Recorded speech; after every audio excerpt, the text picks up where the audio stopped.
Thank you, thank you. Well, yeah, so I do know a bit about psychology, though. It terrorizes me to think that you would think of me as a psychologist in any way, shape or form.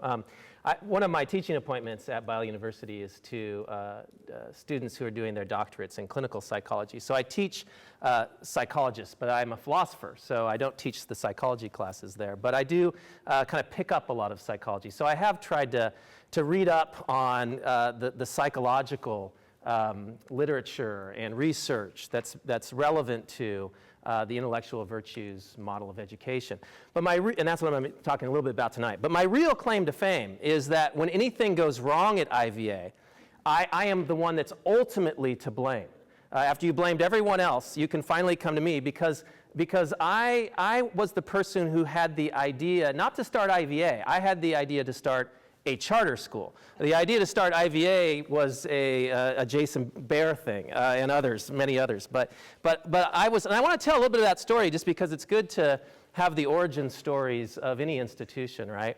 And I've told this story now so many times I can't remember if this is actually true anymore, but it's the best I can come up with. I was parked in my car down in Newport Beach. I had just gotten finished with a meeting, and I turned on my car, and the radio came on, and I was listening to an NPR station, National Public Radio station, and there was a program on about where the Obamas were going to send their kids to school in D.C. Barack Obama had just won his first term in office, and it was shortly after that, and this news program, and there were several panelists talking about where the Obamas going to send their kids to school in D.C. In Chicago, they sent their kids to public schools because they were very invested in public education, and then one of the people said, but the public schools in D.C. are horrible, and there's safety issues. They'll never send their kids to the public school. And so they started talking about private schools in D.C. and the different private schools that politicians send their kids to. And then somebody said, there are some good charter schools in D.C. And they kind of sandwiched charter schools in between this conversation about public schools and private schools. And they said something like, or at least what I remember, is a charter school is an autonomous school, and yet it's publicly funded. And I thought, wow, yeah, that's an amazing idea. That's, to take take public funds, but have an independent school that can develop its own mission and have some autonomy that's separate from the governing bodies of normal public schools. And so I started thinking about why aren't there more charter schools in Long Beach, where my wife and I, Alicia, live, not too far from here. And shortly thereafter, I called Jason. And I said, Jason, do you know anything about charter schools? And Jason and I have been friends for a long time, and we've talked about the education of our children. And that began a conversation about finding out about charter schools, and many of you joined in that conversation as it went along over the years, and slowly but surely IVA materialized. And the reason I tell that story is because really the seed of the idea of IVA was Barack and Michelle Obama. Well, not quite, but it was a news program about parents, in this case the Obamas, who cared about having a good education for their children. The reason why these news people were talking about where the Obamas are going to send their kids is because the assumption was the Obamas want a good education for their daughters. Where will they send them to school? The reason why I was listening to it in the way I was listening is because I want a good education for my children. And where am I going to send my kids to school? And the reason why Jason was receptive to this conversation about charter schools is because I knew he and Aaron want a good education for their children. And I assume that the reason you're here tonight, the reason you found your way into IVA, is because you want a good education for your children. And let me just say something about that, because I was thinking about that as I was preparing. And I was thinking, there really isn't any best educational model. I'm going to be talking about our educational model in a second, but there really isn't any best educational model. There certainly isn't any perfect educational model or perfect schools. There are various good educational models, and there are various good schools, right? There's no perfect school or educational model. There's no even best school, I would say, or educational model, but there's lots of good schools. There's lots of good educational models. And we think that IVA is one of those good educational models. Here's one reason why we know that, right? Is because you can come up with some standards. and it's hard to come up with the standards, but come up with some standards and decide what's the best school, middle school in Long Beach based on these standards. And maybe it would be IVA, maybe it'd be Rogers, maybe it'd be, who knows, Hughes, whatever. And you're going to say, yes, this is the best school in Long Beach based on these standards. But you know what? The best school in Long Beach is going to, based on those standards, is going to end up being a middle-of-the-road middle school in Irvine Unified, right? Because Irvine Unified, they got lots more resources than we do, and they do much better than Long Beach, right? But so we could go move to Irvine and go to that school. But the best middle school in Irvine, I did some research on this, on some rankings, is a middle-of-the-road school in Cupertino Union School District up in San Jose, where there's some of the best middle schools in our state, apparently, up in San Jose, Fremont area. So we could all move up to San Jose and send our kids to those middle schools, because those are the best middle schools in California. But the best middle school in California is a middle-of-the-road middle school in Vermont, or upstate New York, or choose your favorite privileged East Coast state, because that's where supposedly the best middle schools in the country are. So now we're in Vermont, right, freezing, sending our kids to the best middle school in the United States. But of course, the best middle school in the United States isn't even in the top 100, I researched this, isn't even in the top 100 middle schools in the world. They're in Japan and Singapore and Finland. So now we're in Finland, and it's really cold there, and we're learning Finnish. And we find the best middle school in the world, and we send our kids to that middle school. But guess what? No guarantees, is there? It may not be a good fit for our kid. Our kid may not do well there. Or they may do really, really well at the best middle school in the world. And to paraphrase Walker Percy, right, the famous Walker Percy quote, my child could get straight A's at the best middle school in the world and still flunk life, right?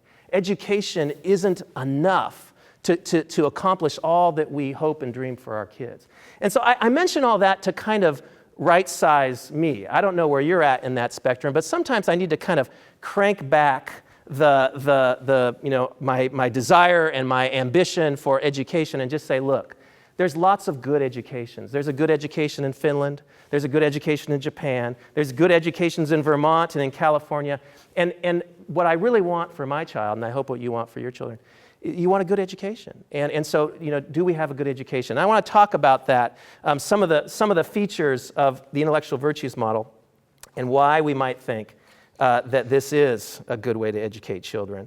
There's lots of things to say about this, but I thought I'd start maybe a little bit humorously, and I need to tell you it's a little bit humorously because you wouldn't necessarily know it because I'm afraid it's not very good humor, but with David Letterman up there, top 10 reasons why an intellectual virtues education is so challenging, all right? A few of these towards the end get a little more serious, but the first few are supposed to be funny. Okay, top 10 reasons why. Now let me just say, the topic isn't top 10 reasons why Intellectual Virtues Academy is so challenging or something like that. I'm particularly dealing with the educational model. If you want to talk about other aspects of the school, you go talk to Jackie. She's easy. But I'm just talking about the model. But here's number 10. Top 10th reason. I don't like it when I challenge my daughter's answer to a homework question and she accuses me of being intellectually arrogant and closed-minded, right? This is a hard educational model. What is she talking about? Number 9. My mother can't figure out where I got all the money to send my son to a private school, right? They still think that it's not a private school, it's a charter school. Okay. They get worse from here. If you're not laughing yet, we're in trouble. When someone asks me where my daughter goes to school and I answer the Intellectual Virtues Academy of Long Beach, I have to brace myself for a quizzical stare and a response of, intellectual what? Right? What are you talking about? Do you mean Hughes?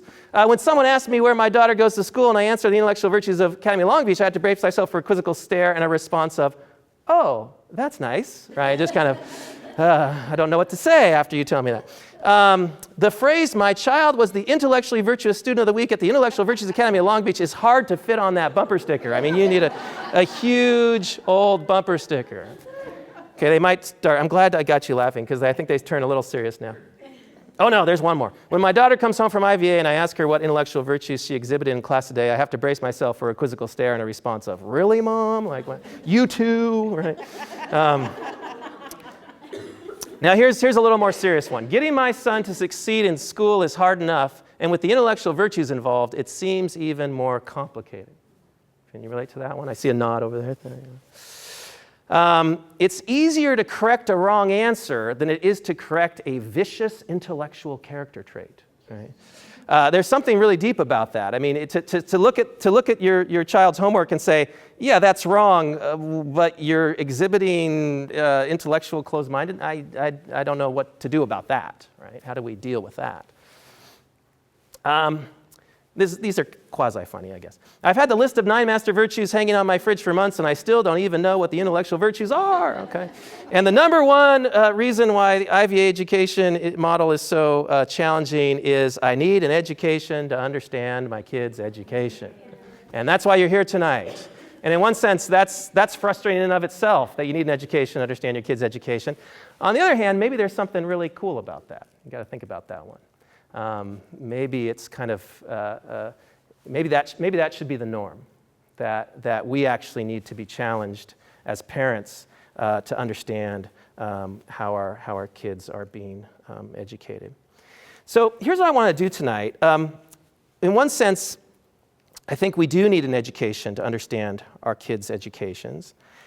And there really is something different going on here at IVA. And I've met with Jason and others and have done some of the reading in this area of intellectual virtue formation and what intellectual virtues are. And I've done some writing and some publishing in that area and thinking about that. So I want to talk about one aspect of why this model is so right and so good and so helpful, but also why that makes it so challenging and maybe messy and a bit complicated.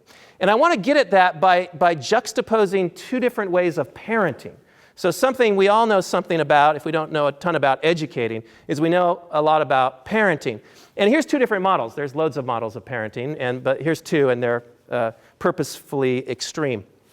One is, we could call it parenting the body, or parenting our child's behavior, where we're trying to get our child to behave the way we want him or her to behave.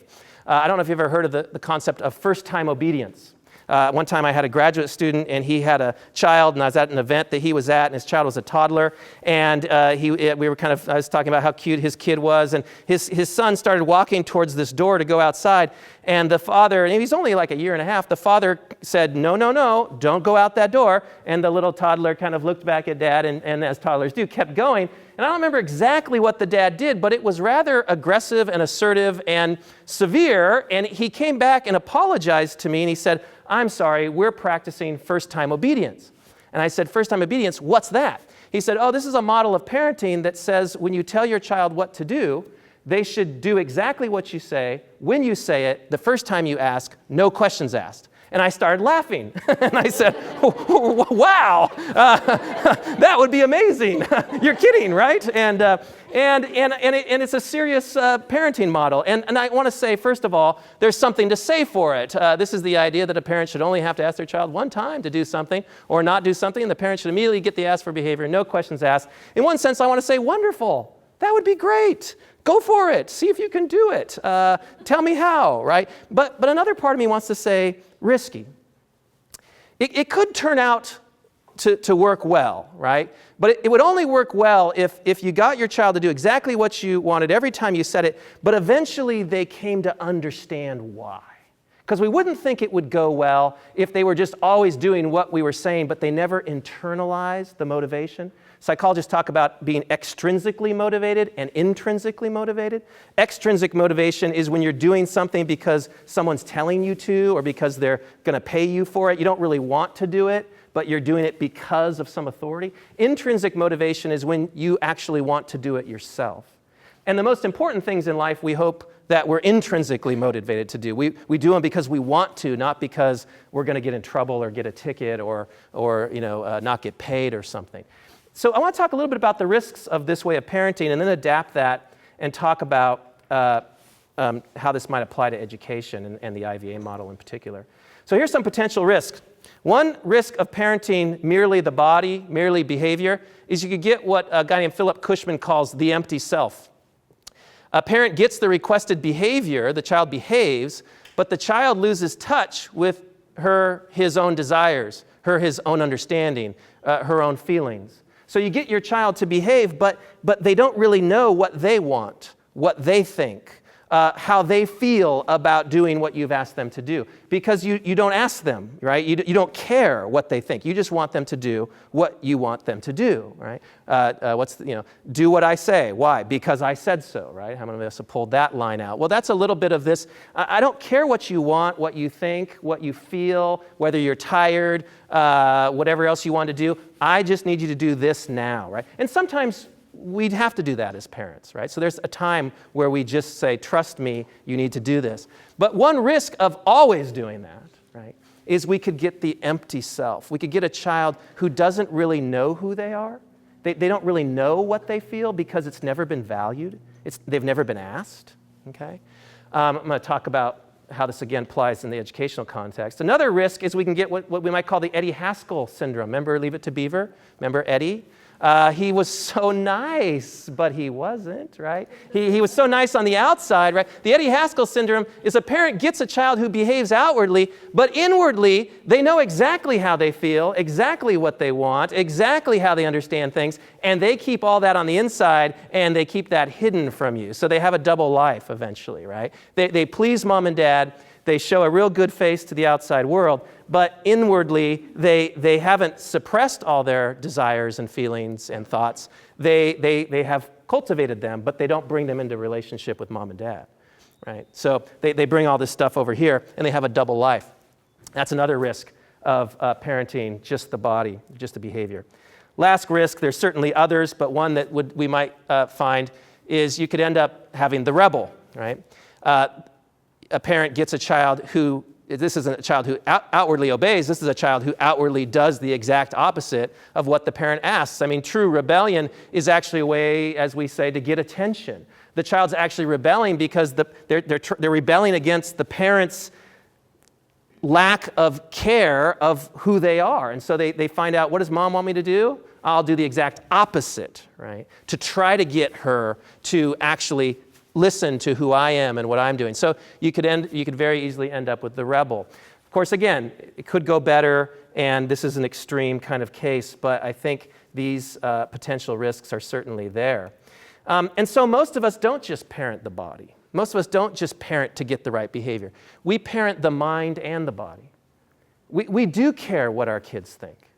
We do care how they're feeling. We do want them to understand why we're asking them to do what we're asking them to do. We explain to them why we want them to brush their teeth every night, right? And we say, if you don't do that, you're going to get cavities. And we try to help them get it. Because at the end of the day, we want them to be intrinsically motivated. So I say here, because of these risks, most of us don't just parent the body. We also parent the mind, the inner life.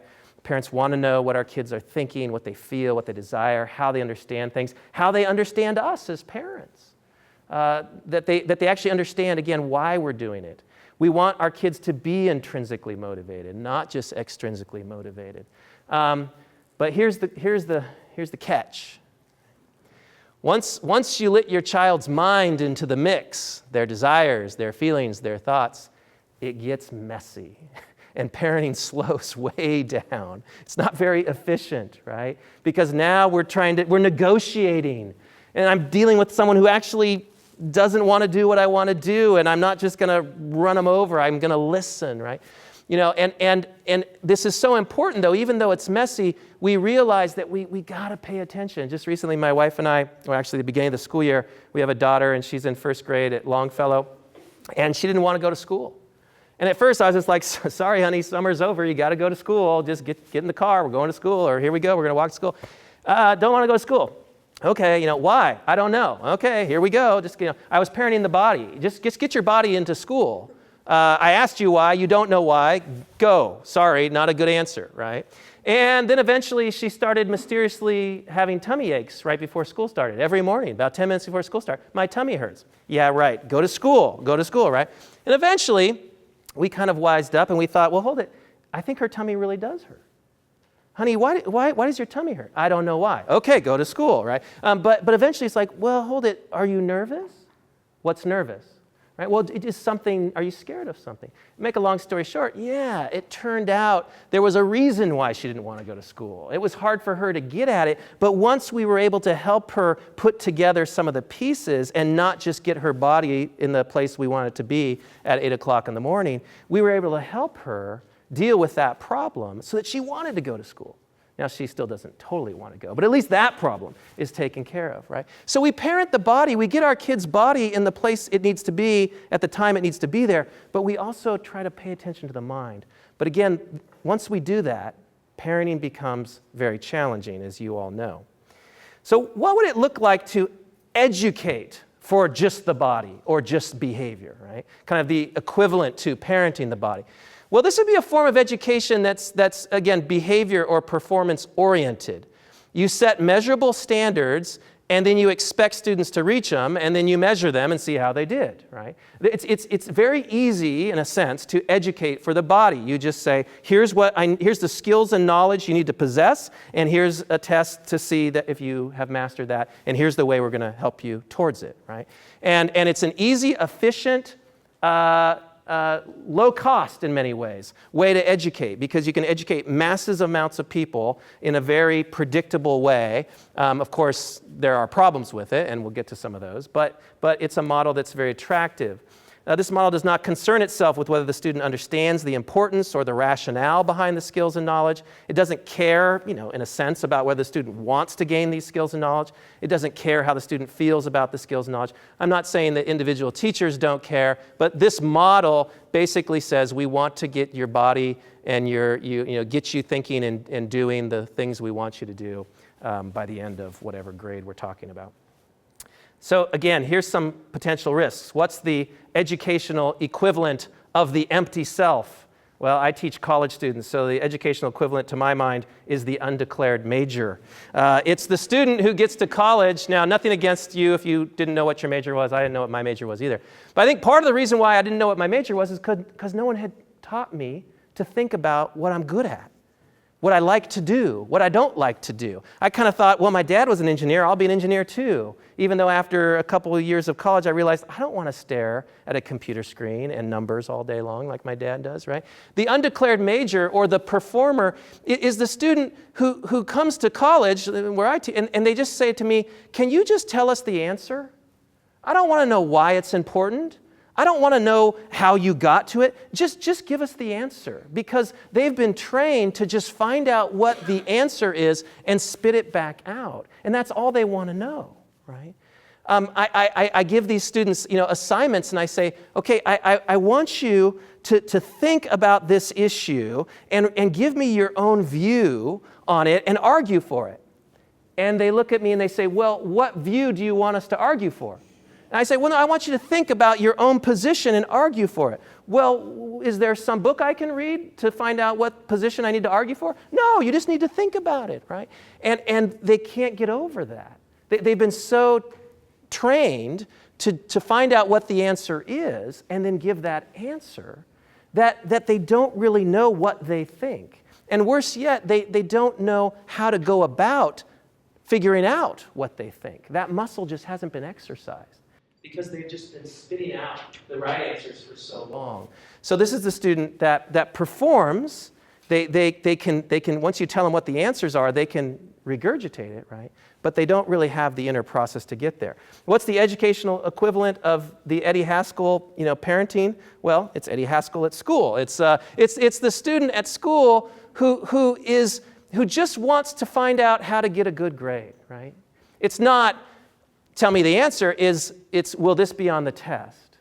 See, because this is the student who they actually know what they want, they know what they're interested in, they know what they think, but they think that school has nothing to do with that. School is irrelevant to what I think and what I want. Teachers don't care about that, so all I got to do is play this game. And this game is getting good grades or passing. Maybe my goal is just to pass, right? So just tell me, is this going to be on the test? Because if I can just find out what's on the test, then I can just numb out on everything else. Because I don't really think that anything you have to offer is really relevant to me. Because again, if I've been educated in a model that just says, I don't care what you think, I don't care how you feel about this subject, I just want you to do these things, then they've learned that the educational system doesn't value their interests. The educational system doesn't value their thoughts. And so they've just taken those elsewhere, outside of education. They might have a very interesting life, but they've disconnected their life from school. This student, the Eddie Haskell at school is actually a lot probably better than the undeclared major. The undeclared major doesn't know who she is or who he is. The Eddie Haskell at school, they know who they are. They just think school's irrelevant to who they are. School's just a hoop to jump through. And again, by the time they show up at universities, and maybe some of us were a bit of these students, I think I was a bit, they're kind of jaded and cynical about education. It's just tell me what to do to pass this class, because this is all a means to an end. It's not about learning. It's not about enriching my life. It's just a hoop. What's the educational equivalent of the rebel? Well, I think it's the dropout, and maybe not dropping out, leaving school altogether, but in one way or another divesting, dropping out of caring about school. This is the student, again, who just thinks that school isn't relevant and they don't care and they've given up. They're not trying to play the game. They're certainly not trying to perform. They've just dropped out, and they don't care about what's going on in the classroom. So when we educate just the body, when we try to get students just to meet certain standards, these are some risks. Again, it could go well. I think sometimes it does go well. Students end up meeting the standards and getting through, and they jump through the hoops, and then later on they figure out what they really like. Later on they figure out what they think. And so it can work. I'm not saying it never does, but there's some risks to it. I ran into this kind of lengthy quote. This is from an article in the Oxford Handbook of Motivation in School, I think it's called, or School Motivation, or something like that. This author writes, a guy named Roger Ryan, I believe is his name. Built deeply into human nature is a robust propensity to learn and to actively assimilate knowledge and cultural practices. We have evolved to be both curious and social with strong epistemic motives to know things, to understand our surroundings and ourselves. Yet rather than capitalizing on this inherently active and curious nature, educational institutions too often attempt to replace it with strategies of external control, monitoring, evaluation, and artificial rewards to foster learning. As a result, learning becomes a chore rather than a joy, an activity to be avoided rather than sought out. At least in the context of schools, he goes on to say, at least in the context of schools. At the same time, some individual educators creatively manage to carve out niches within these institutions in which they allow their students' inner tendency to learn to become manifest. And in rare cases, usually outside of the mainstream, whole schools create islands upon which natural desires to grow and learn flourish. I'd like to think that IVA is one of those islands that's been carved out. And I think it is a place where we're really trying to tap into what Ryan here is calling these natural built-in desires to grow and to learn and to ask questions and to figure things out, and not suppress those, not kind of push those to a side, but harness those. So some benefits of educating the mind and the body. By the way, it's not an either or. Of course, we do have standards. We do want our kids to attain certain knowledge and certain skills, but we want to integrate that, much as we do as parents, with what's going on internally. What are they thinking? What are they feeling? So some benefits of this. An intellectual virtues model, which I think is a model that's educating mind and body, approaches your child as a person who has an inner life of feelings, desires, thoughts, ideas, beliefs, attitudes, and so on, that are at the core of who they are and who they are becoming. I just say this is a benefit because it approaches your child as your child actually is, a person who has an inner life. And that inner life is they're going to take with them for the rest of their life. It's actually going to be what makes them the person they are, right? And so it's an educational model that says we want to know who you are. That's why we have these advisory periods where they're small groups and the advisor is more or less just trying, at least as I understand them, just trying to understand what's going on in this kid's head, right? Because they're going through 6th and 7th and 8th grade, which is a time of individuation, a time of kind of finding out who they are. But it turns out, and psychologists again are telling us this, adolescent development theorists, that it turns out they don't really need independence. They need interdependence.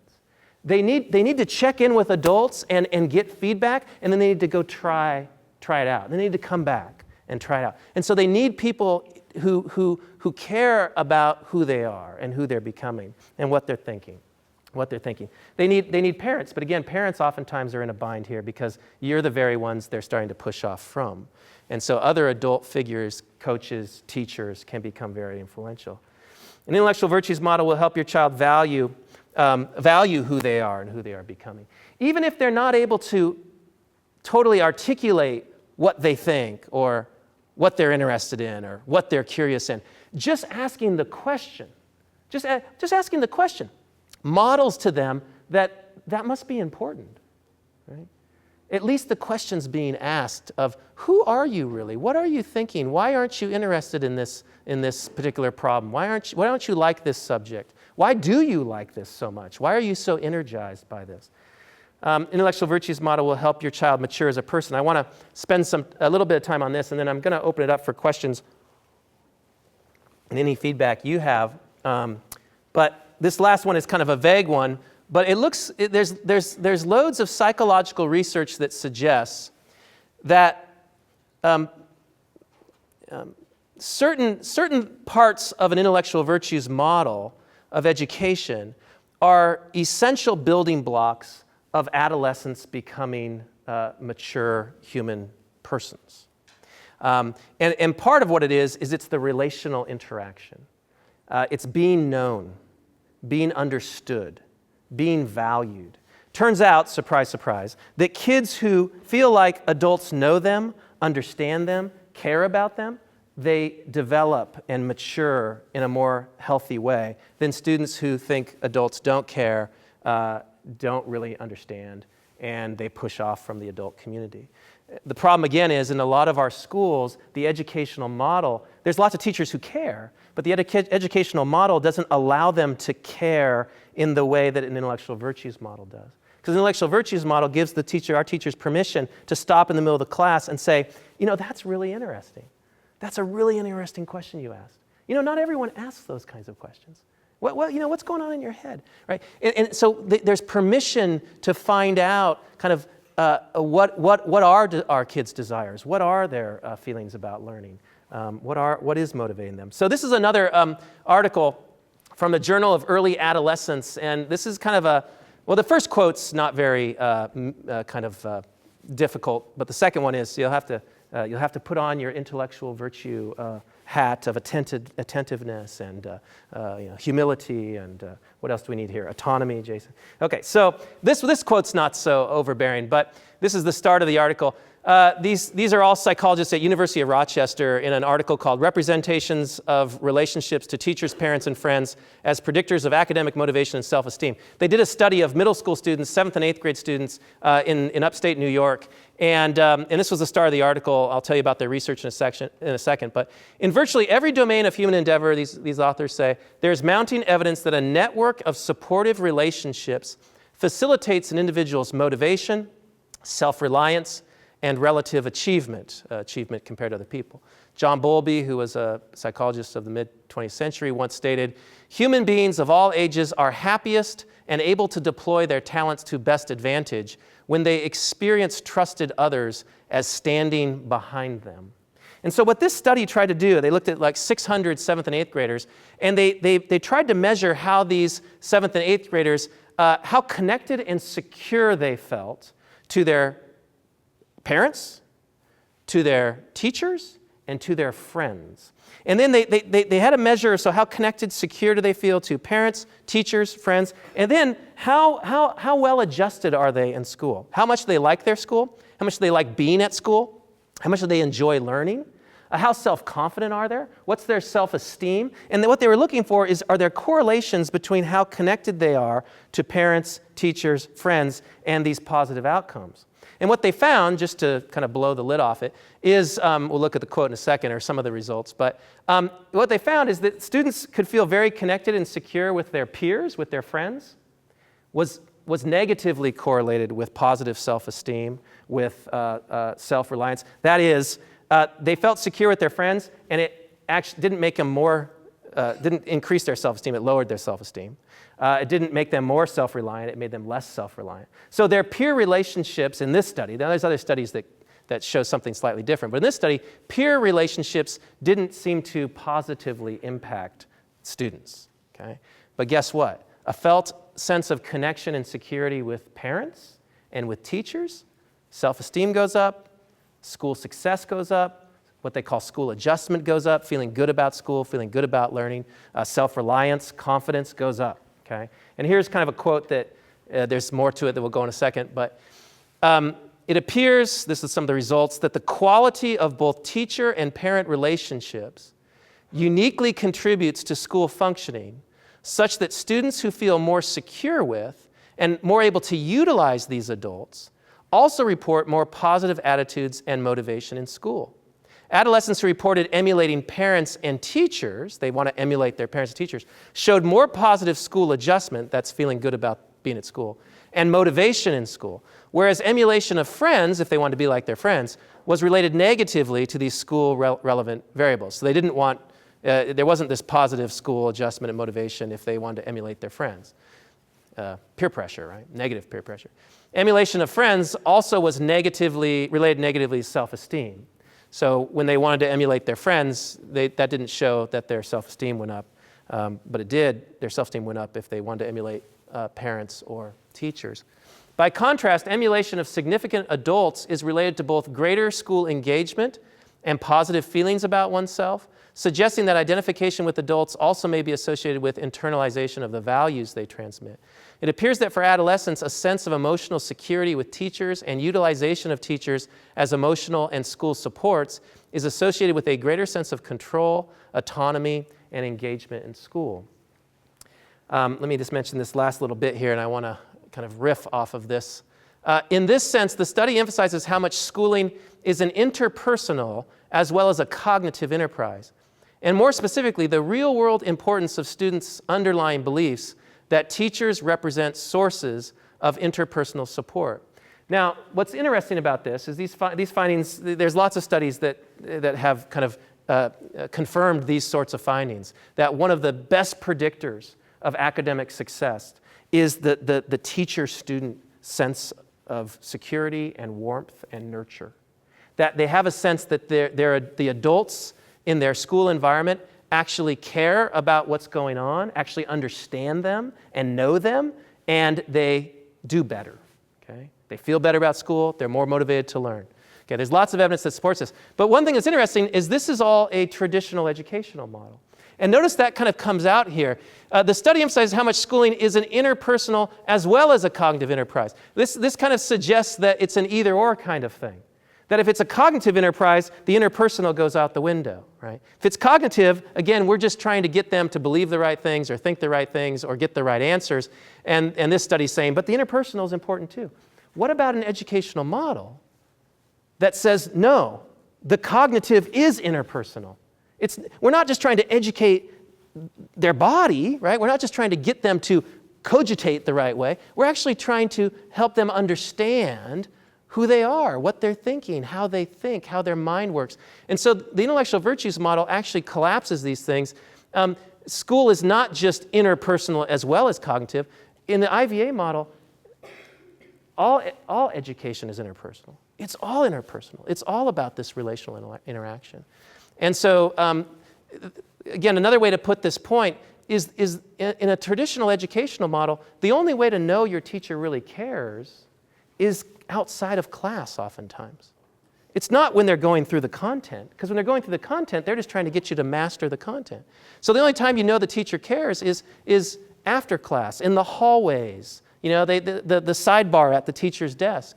But the intellectual virtues model actually says, no, we have a way that we can encourage our teachers to show that they care right in the midst of teaching math, right in the midst of teaching history. And so it accentuates this interpersonal connection that seems to be so valuable.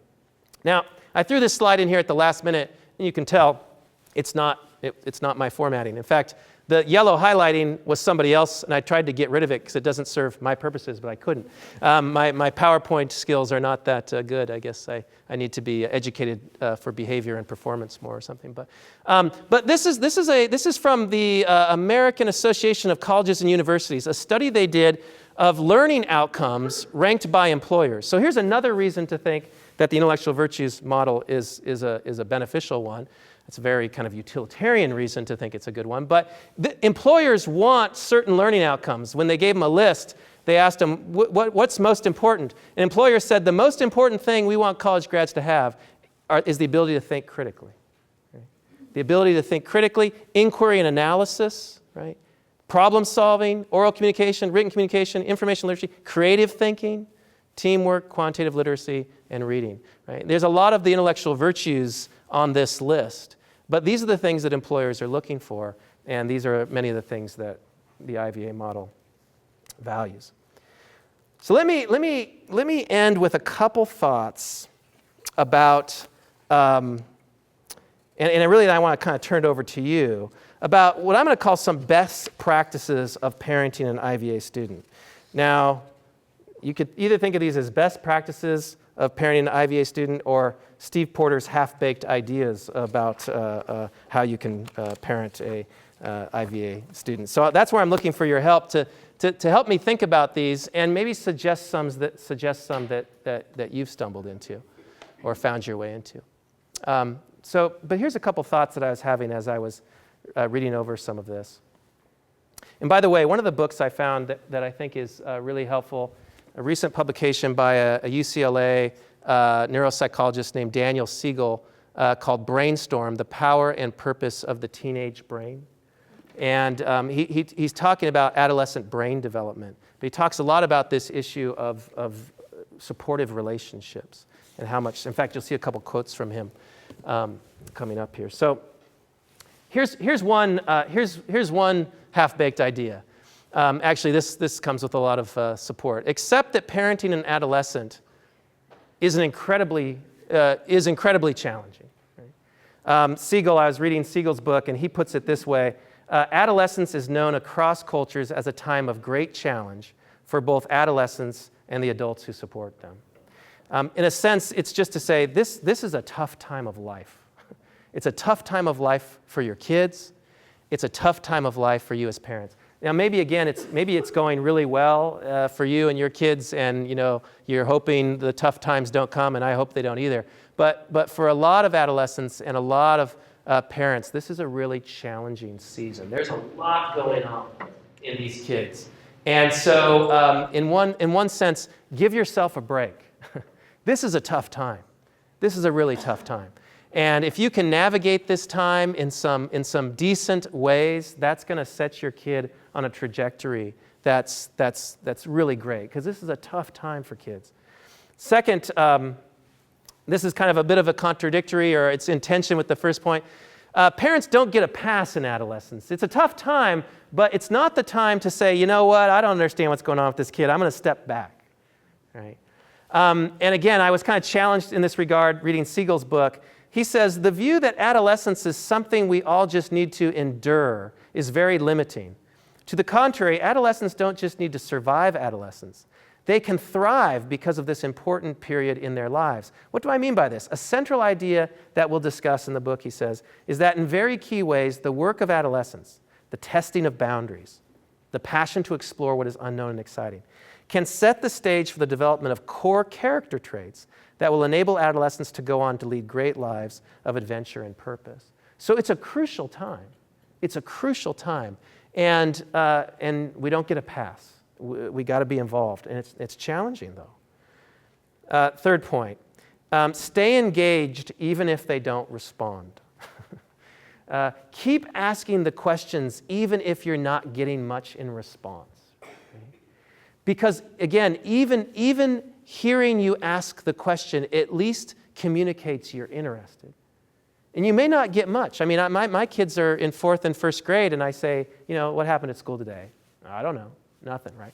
And that's probably pretty good. I'm probably going to get less when they're in 7th grade, right? What intellectual virtues did you work on today?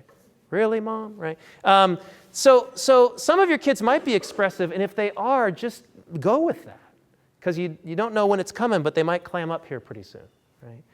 But even if they start clamming up, even if it seems like they really don't know, I don't know what I think, I don't know what I feel, keep asking. Keep asking.